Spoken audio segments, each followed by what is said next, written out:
Bonjour chers élèves, j'espère que vous allez bien.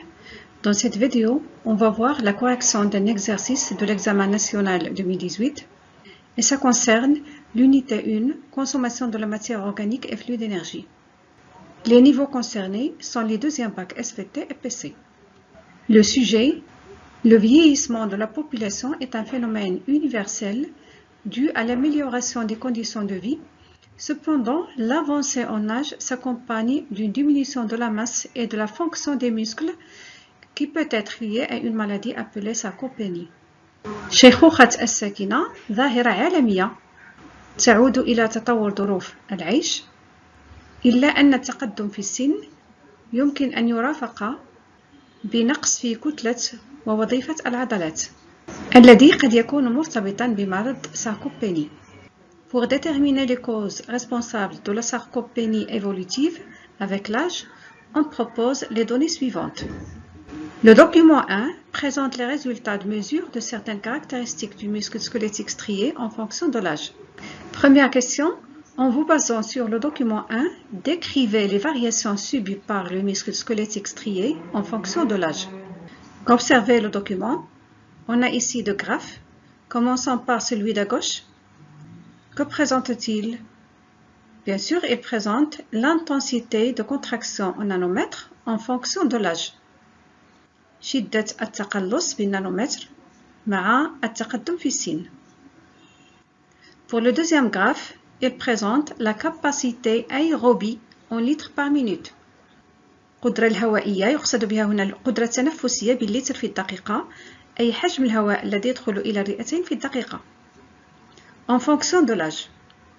Et ici, on a une remarque. La capacité aérobie désigne la capacité métabolique des mitochondries à oxyder les glucides et produire de l'ATP.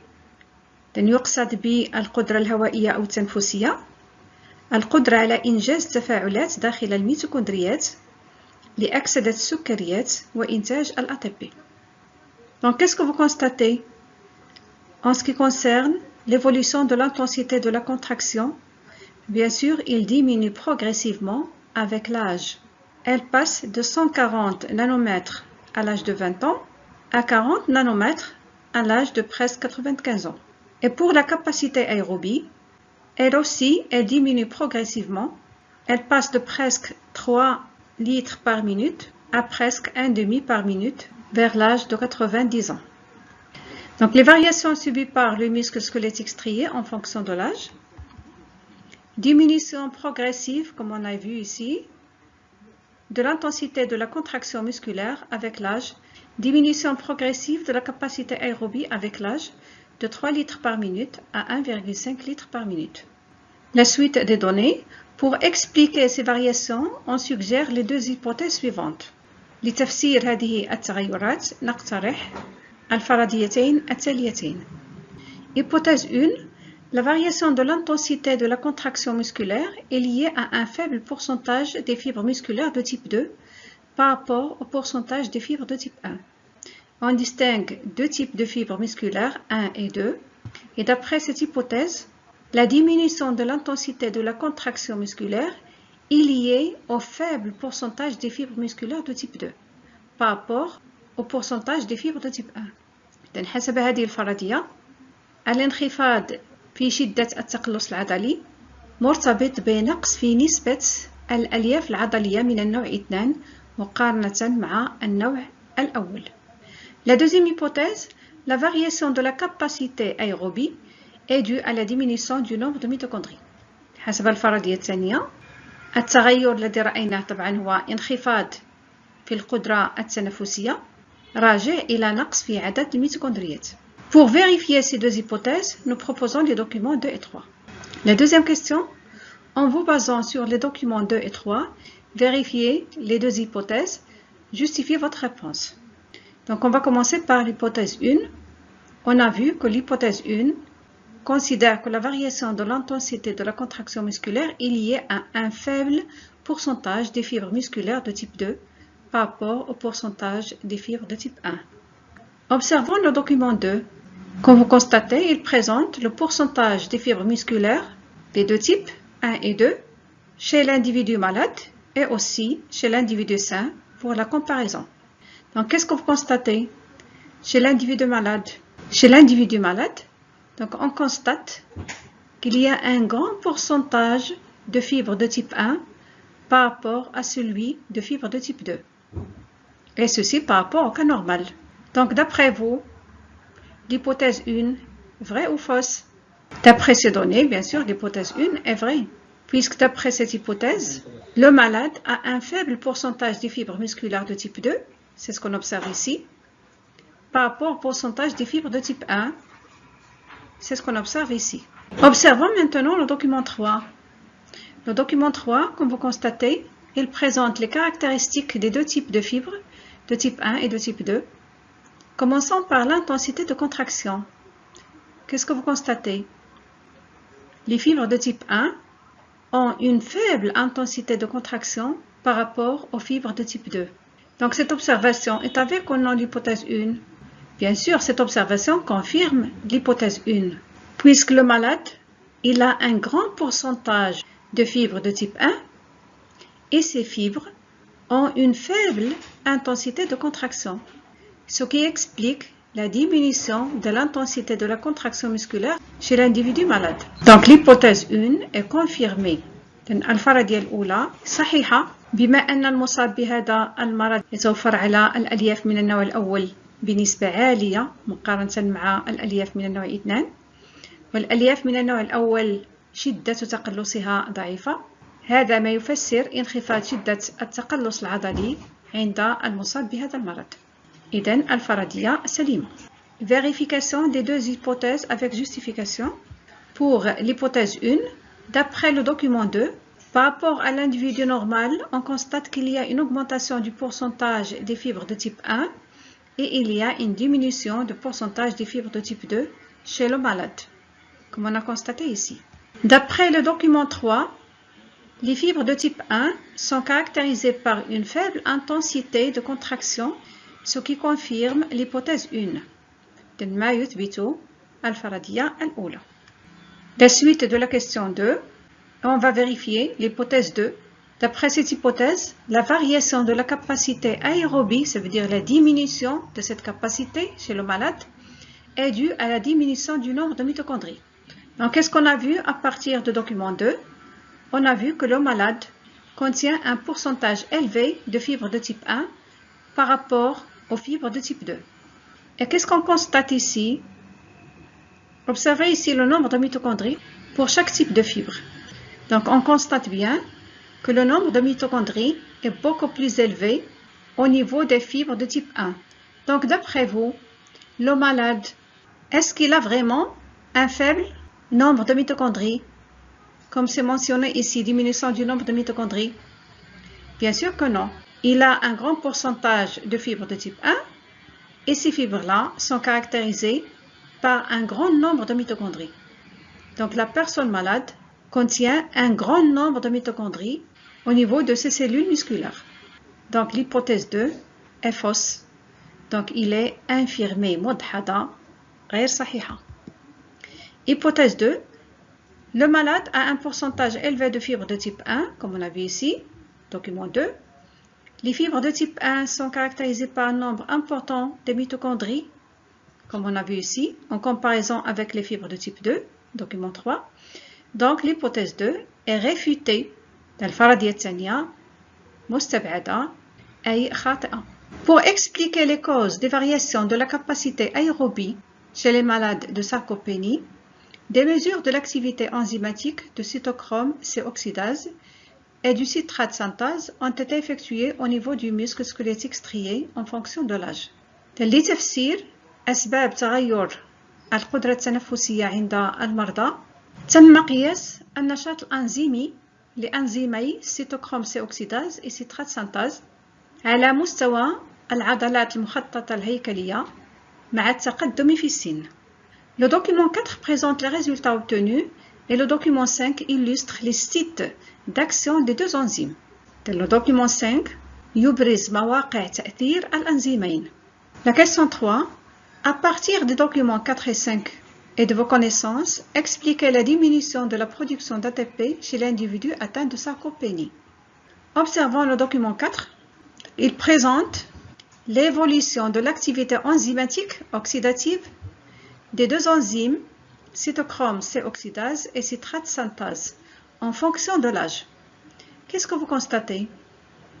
Bien sûr, on constate une diminution progressive de l'activité de ces deux enzymes avec l'âge. Le document 5 présente les sites d'action des deux enzymes. Commençons par le premier, l'enzyme citrate synthase. Observez ici, cette enzyme agit au niveau du cycle de Krebs et plus précisément au niveau de la transformation de l'acétylcoenzyme A en acide citrique ou bien en citrate. On a vu au cours que pour que l'acétyle soit dégradé, il va se fixer sur l'acide oxaloacétique pour donner l'acide citrique. Cette réaction-là nécessite l'intervention de l'enzyme citrate synthase. La deuxième enzyme, observez ici, on a ici la membrane intermitochondriale. Observez le site d'intervention de l'enzyme cytochrome C oxydase. Il intervient au niveau d'un des constituants de la chaîne respiratoire, qui est le cytochrome C. Donc, d'après vous, comment expliquer la diminution de la production d'ATP chez l'individu atteint de cette maladie? On a vu que l'activité de ces deux enzymes diminue avec l'âge chez l'individu atteint de cette maladie. Et par exemple, ici, si l'activité de citrate synthase diminue, bien sûr, l'oxydation de l'acétyle va diminuer aussi.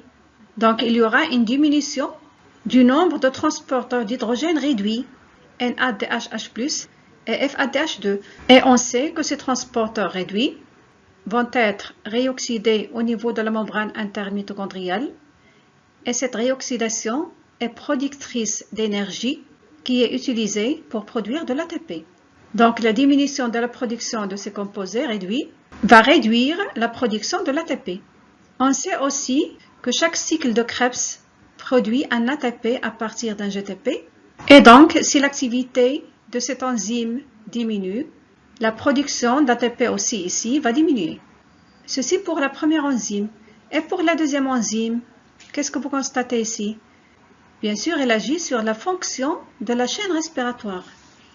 Et on a vu que la fonction de la chaîne respiratoire, c'est la réoxydation des transporteurs d'hydrogène.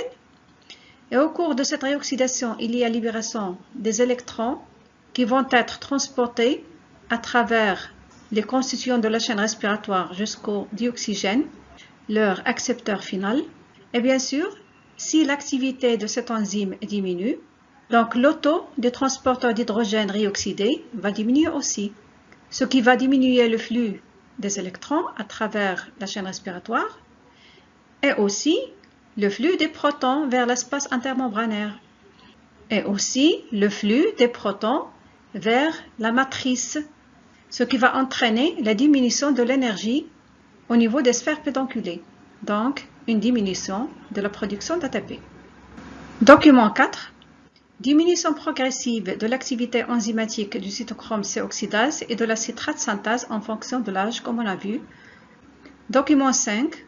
La citrate synthase agit au niveau du cycle de Krebs en transformant l'acétylcoenzyme A en citrate, comme on a vu ici.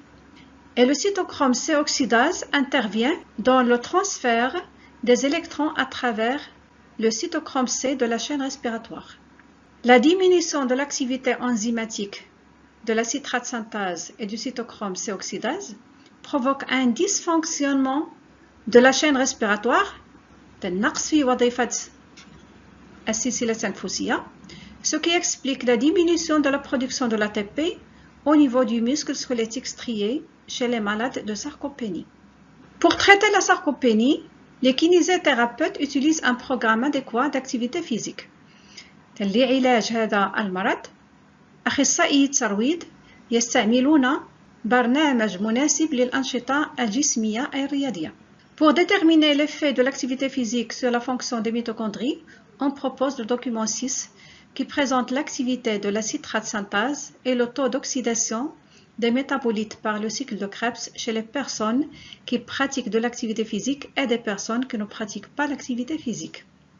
لتحديد تأثير النشاط الجسماني أي الأنشطة الرياضية على وظيفة الميتوكوندريات نقترح معطيات الوثيقة 6 التي تقدم نشاط أنزيم سيتراتسانتاز ونسبة أكسدة المواد المتفاعلة خلال دورة كريبس عند الأشخاص التي تمارس النشاط الرياضي وعند الأشخاص الغير الممارسة لهذا النشاط. À partir de votre réponse à la question 3 et du document 6, déterminez le rôle de l'activité physique dans le traitement médical de la sarcopénie. من خلال الجواب السابق والوثيقة 6 حدد دور النشاط الجسماني في علاج هذا المرض.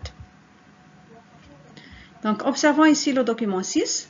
Il présente l'activité enzymatique de citrate synthase et aussi le taux d'oxydation par le cycle de Krebs chez une personne qui pratique des activités physiques, ici en noir, et chez une personne qui ne pratique pas d'activité physique en blanc ici. Donc, qu'est-ce que vous constatez? Bien sûr, comme vous constatez ici, on a une grande activité enzymatique de citrate synthase ainsi qu'un taux élevé d'oxydation par le cycle de Krebs chez la personne qui pratique des activités physiques par rapport aux personnes qui ne pratiquent pas d'activité physique, comme vous constatez ici. Donc, qu'est-ce qu'on peut déduire? Bien sûr, on peut déduire que l'activité physique augmente l'activité enzymatique des citrates synthase et bien sûr augmente le taux d'oxydation par le cycle de Krebs.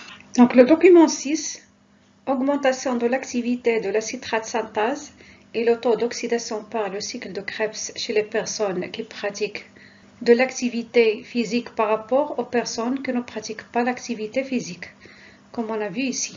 La pratique donc des activités physiques chez les malades de sarcopénie active le fonctionnement de la chaîne respiratoire, ce qui permet aux cellules musculaires d'augmenter leur production d'ATP.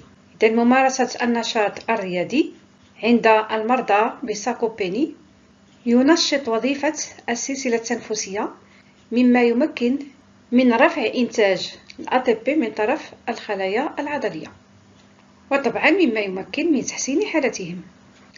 Chers élèves, j'espère que c'est clair et à bientôt.